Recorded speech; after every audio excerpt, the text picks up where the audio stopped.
It's really an incredible honor to share my thoughts today about one of the most important words in the world that amazingly is hidden in plain sight.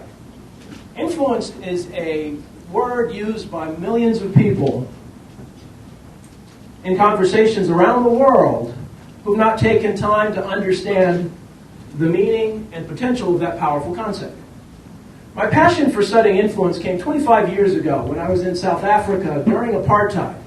I had a chance to stay in the home of the former South African ambassador to Bolivia. When I got there in the evening, I had a lovely discussion with the ambassador, his wife, and their young daughter.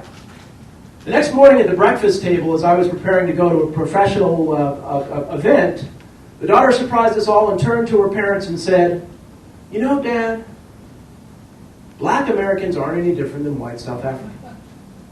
In an instant, I understood the power of influence.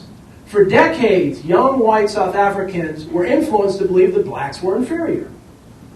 This led to generations of inhumane racial discrimination that tore apart a country. But this young lady's insight helped me to understand the power of positive influence, and I developed this framework that I call intelligent influence, that I define as a learned competency that leads to extraordinary results driven by effective human interaction. I'm one of those people that believes that positive strategic influence is the key to solving many of the world's most challenging social problems. So let me just introduce you to this concept, and I only have 6 minutes to do it, so we'll do it very quickly. First, and I hope many of you can see this, there's a 4-box framework. The first is influence awareness. We need to understand how we all have been influenced. I want you to take a second to think about the people or events that have influenced you to pursue a particular profession, or develop a passion for a particular hobby, or even a sports team. We all do what we do and like what we like because of influence. The second is influence impact. We need to understand how we impact other people. Take some time to think about how you impact your family, your job, your community. The third is influence management. What we need to do is spend time with people who've been influenced very differently than we have. We don't do enough of that. That means that liberals need to spend time with conservatives. CEOs need to spend time with community leaders. Environmentalists need to spend time with manufacturing executives. In the business world, engineers need to spend time with salespeople, etc., etc., etc. The third is influence maximization, where you really operationalize all of these approaches. And there are 3 spheres of influence that really apply to every sector of society. The first is behavioral influence. It's the influence to influence people to do things. The second is rational influence, the influence to make people think things. And the third is emotional influence, the influence to make people feel things. In the context of the business world, the success of companies like Apple, companies like McDonald's, Nike, and Coca-Cola, this framework applies. If you look at Coca-Cola, when they had top market share, they had behavioral influence. Their secret formula was symbolic of rational influence, and their very famous commercials, "I'd like to teach the world to sing," had emotional influence. Yeah. If you look at enduring legacies of political leaders like Nelson Mandela, John F. Kennedy Jr., even Ronald Reagan, they all had behavioral, rational, and emotional influence.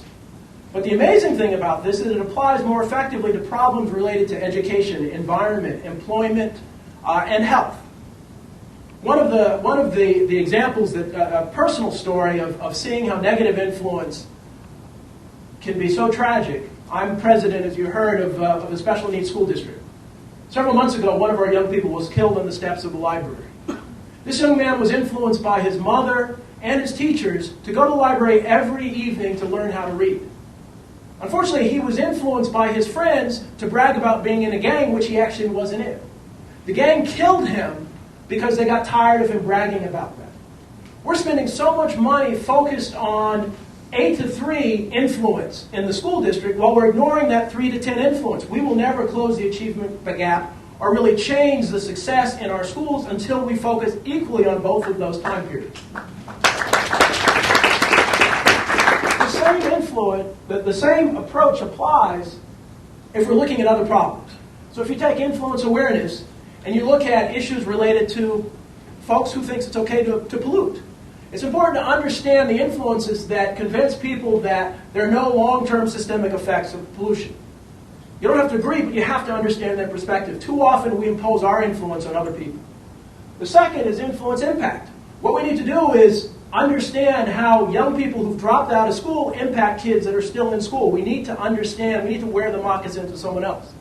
The third is influence management. We really need to take the time to make sure that folks who have AIDS in Africa, who have the potential to get AIDS in Africa, are influenced in the way they need to be so that they don't get this horrible, horrible affliction. And then finally, as we look at trying to solve the problems of the world, we need to think about behavioral influence, convincing people to do what they need to do to transcend their problems. Rational influence, to think how they need to think so that they can overcome their challenges. And the emotional influences to really feel the way they need to feel to make systemic changes in their world. We all have the potential to influence people. I encourage you to use your strategic influence to make a difference in the world. Thank you very much.